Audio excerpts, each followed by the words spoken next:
Salam sejahtera. Inilah persembahan dari kami dari 12 IPA 3 akan menampilkan drama Serangan Umum 1 Maret 1949. Selamat menyaksikan.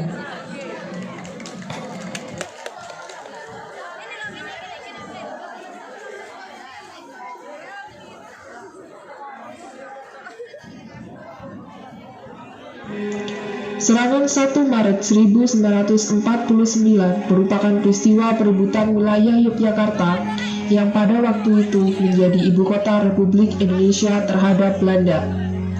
Kisah ini berawal dari kecurangan Belanda yang ingin menguasai wilayah Indonesia dengan melanggar perjanjian-perjanjian yang mereka sepakati bersama pemerintah Indonesia.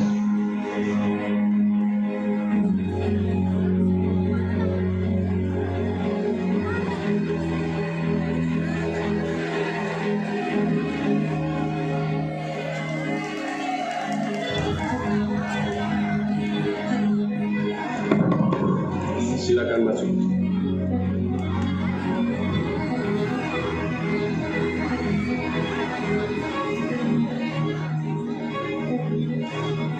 Apakah Pak Dirman memanggil saya?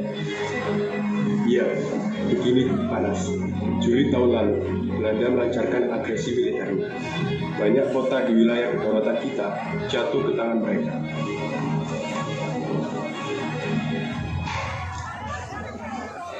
Sekarang ini mereka terikat dengan perjanjian Rapel, memungkinkan paling tidak berbagai divisi militer Belanda sekarang tengah mengantarkan senjata ke arah kita.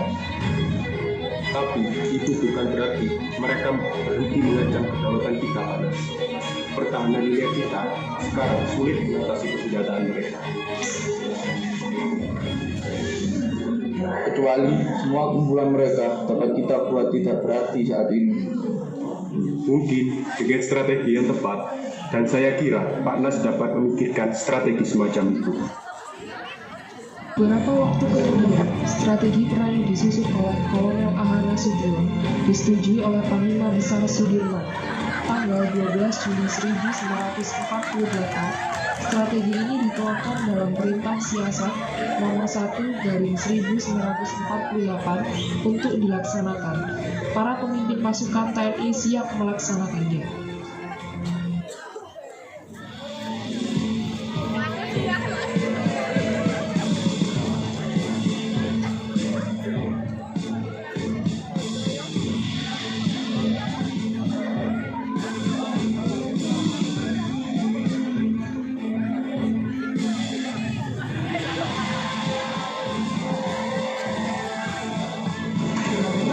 Strategi ini tidak hanya melibatkan kita para tentara, tetapi juga para rakyat.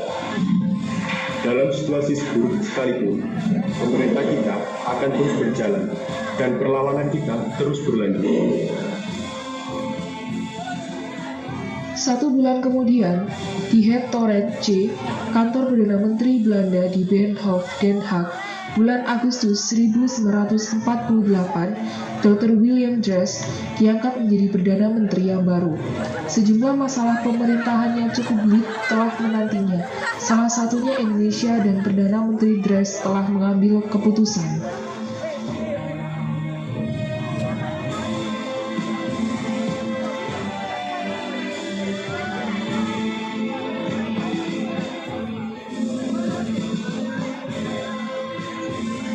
Apakah pemecahan masalah di kota Indonesia sudah selesai? Kedengarannya masih belum, Dr. Bill.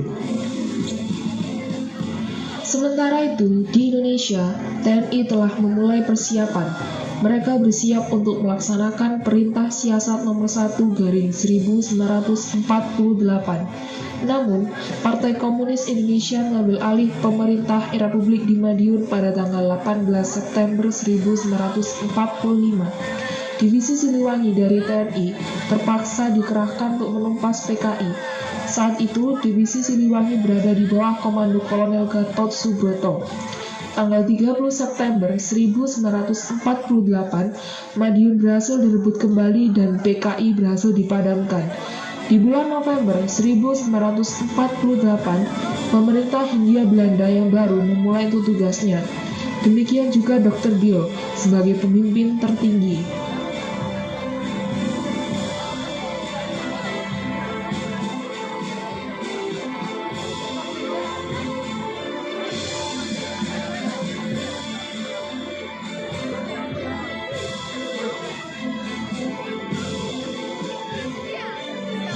Good afternoon, General Spoon. Good afternoon, Dr. Bill. Tampaknya baru-baru ini terjadi perpecahan di antara pendukung Republik ya. Kesempatan bagus bagi kekuatan militer kita. Sayangnya pemerintah kita masih terikat perjanjian dengan mereka. Perjanjian Ranville ya, dan sayangnya kita masih harus berunding lebih lanjut. Padahal saya saat ini tidak memiliki sesuatu untuk tawaran kepada mereka. Kewajiban kami untuk memikirkan sesuatu jika terjadi keberuntungan. Dalam perundingan, kami hanya membutuhkan persetujuan Anda, Dr. Bill. Alright, tampaknya Anda telah memikirkannya selama berbulan-bulan, Jenderal. Katakanlah inisiatif militer untuk menuntaskan gangguan yang mengancam pemerintah kita di sini. Bulan Desember 1948, delegasi Republik Indonesia dan Belanda melanjutkan perundingan di Kali Urang. Di hadapan wakil-wakil Komisi 3 negara, Amerika Serikat, Australia, dan Belgia. Namun, delegasi Belanda tidak niat meneruskan perundingan.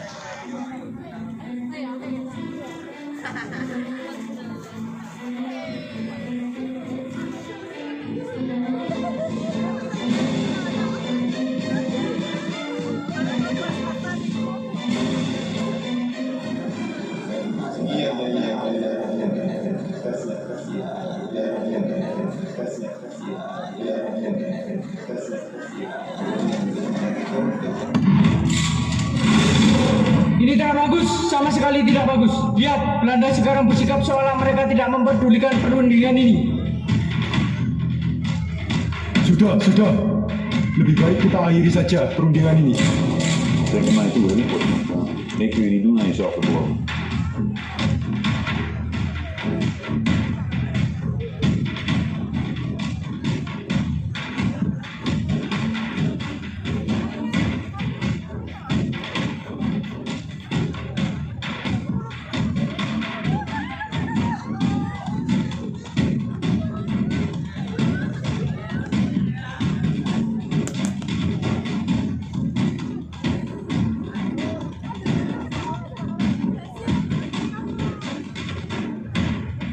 Letnan Jenderal Spur melaporkan perkembangan terakhir persiapan operasi Cry.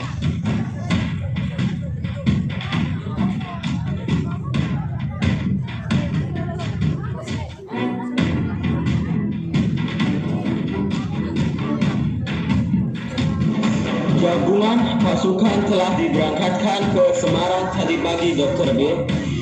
Kita hanya menunggu bagaimana reaksi masyarakat Yogyakarta terhadap agresi militer kali ini.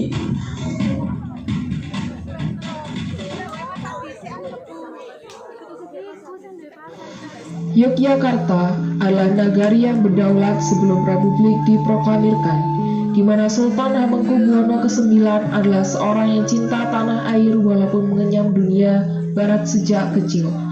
Daripada itu, situasi yang tidak menentu di Jakarta memaksa pemerintahan Republik Indonesia harus pindah ke Yogyakarta.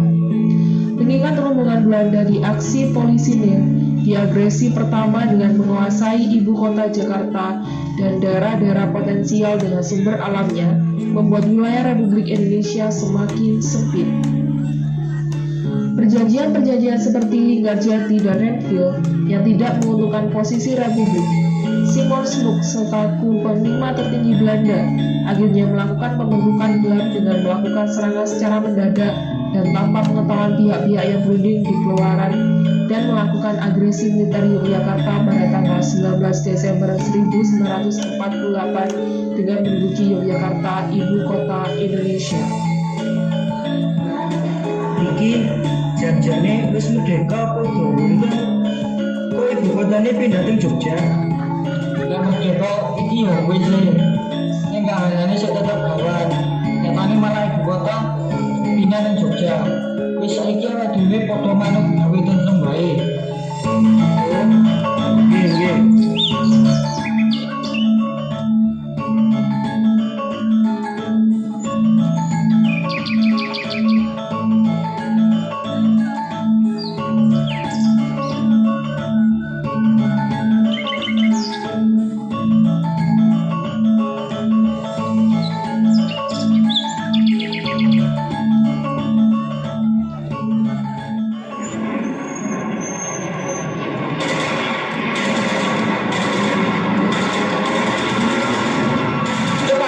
Amankan seluruh wilayah. Jangan sampai ada perlawanan.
Jenderal, mengapa bisa Belanda menyerang kita?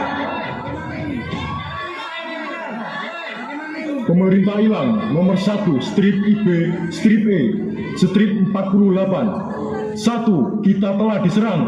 Yang kedua, pada tanggal 19 Desember 1948, Angkatan Perang Belanda menyerang kota Yogyakarta dan lapangan terbang Mangku. Yang ketiga, pemerintah Belanda telah membatalkan persetujuan gencatan senjata. Yang keempat, semua angkatan perang menjalankan rencana yang telah diadakan untuk menghadapi serangan Belanda.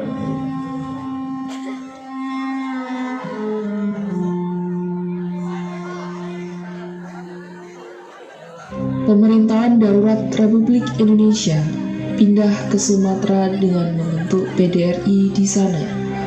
Dan dengan disiapkannya pemerintah siasat nomor 1 dari Letnan Jenderal Sudirman, Tentara Republik Indonesia, dan laskar-laskar pejuang lainnya menjalankan dengan pembentukan kantung-kantung gerilya di daerah pertahanan. Di Yogyakarta, Letnan Kolonel Soeharto selaku Komandan Brigade 10 Mataram membentuk 6 SWK mulai dari daerah Bantul Sulaiman Timur sampai Sulaiman Selatan. Untuk itu, mengadakan serangan-serangan markas besar tentara, pos-pos terluar bahkan patroli-patroli Belanda seringkali dilakukan oleh pejuang-pejuang Republik di malam hari. Tanpa menunggu lama, Letkol Soeharto mampu mengkonsolidasi pasukan TNI dan laskar pejuang yang berada di luar kota Yogyakarta, sedangkan Pak Dirman menghindari kejaran Belanda bergerak menuju Kediri hingga daerah Subu Pacitan untuk memimpin perang gerilya semesta. Dari serangan-serangan yang dilakukan TNI dan laskar pejuang, Belanda membalas dengan melancarkan serangan kencang di beberapa daerah dan pos-pos terluar di Yogyakarta.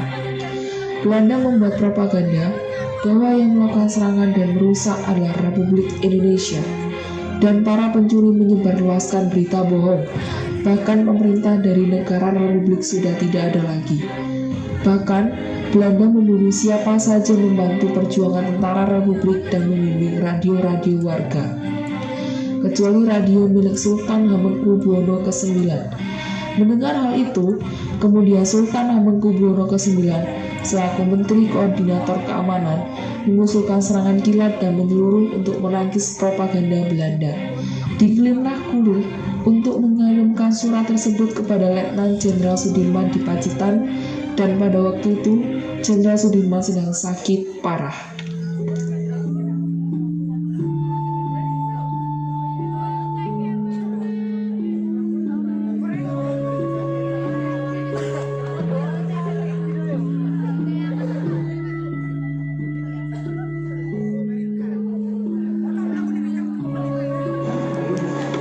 Ada apa, Jenderal? Gandaru, tolong kamu antarkan surat ini menuju Kolonel Sugeng. Kamu atur strategi penyerangan besar-besaran ini sampai berhasil. Baik, saya laksanakan.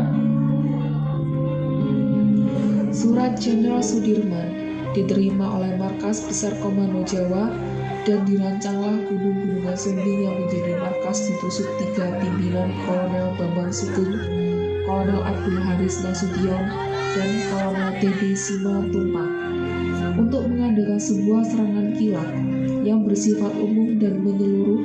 Dipilihlah Yogyakarta yang mempunyai nilai strategis di dunia internasional, serta bertepatan dengan adanya survei dari PBB dan wartawan Asia yang dipimpin oleh Letnan Soeharto dengan sandi janur kuning dan koordinasi simpatis dengan Sultan Hamengkubuwono ke-9 di dalam keraton Yogyakarta, serta membuktikan bahwa pemerintah dan TNI masih ada ke dunia internasional.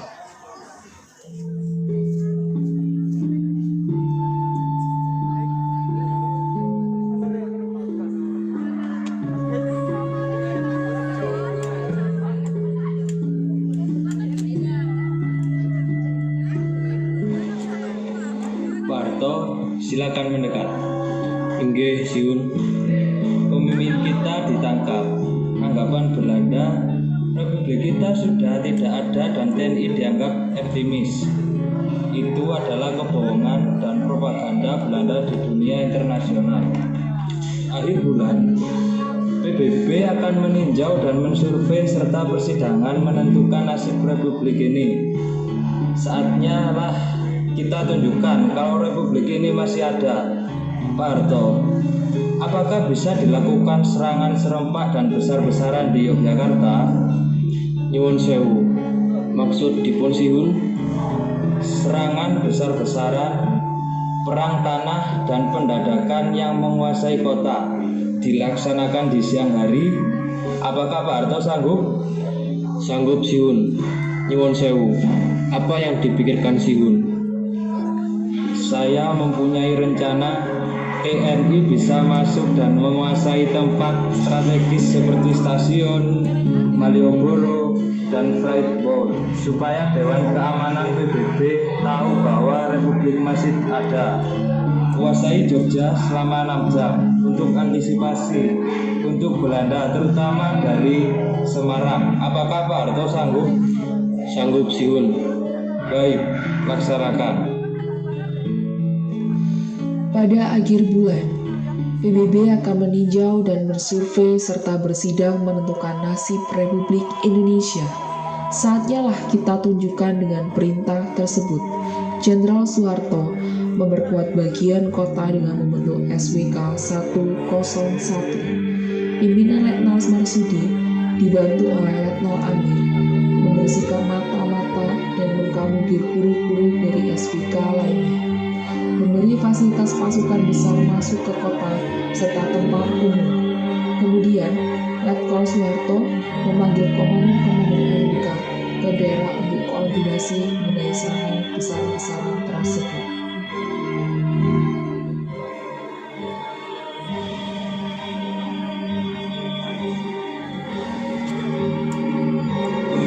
Serangan mendadak ini akan merugikan Belanda dan akan kita tunjukkan kepada PBB kalau Republik ini masih ada. Austo Suhu, kamu Austo Samuel menyerang dari arah barat dengan tujuan Hotel Tugu dan Hotel Merdeka. Mayor Sutrasno menyerang ke arah utara dengan tujuan Hotel Tugu, Kota Baru dan Makmur. Siapa? Mayor Sarjono dari arah selatan menyerang kantor pos dan Freeport. Siapa? Mayor Sujono menyerang Kalitirto dan Makuwo. Siapa? Mayor Sudarwo menyikat posisi Belanda dengan kecepatan gentar. Dan kamu, Komune Widodo, mengunci kedudukan Belanda di pabrik Ani. Lalu apa tanda penyerangannya, Pak? Tandanya sirine pagi jam 6 dan gunakan janur kuning untuk menangkap pasukan-pasukan kita. Sampingnya adalah Mataram. Jawa menang, laksanakan Mataram. Menang.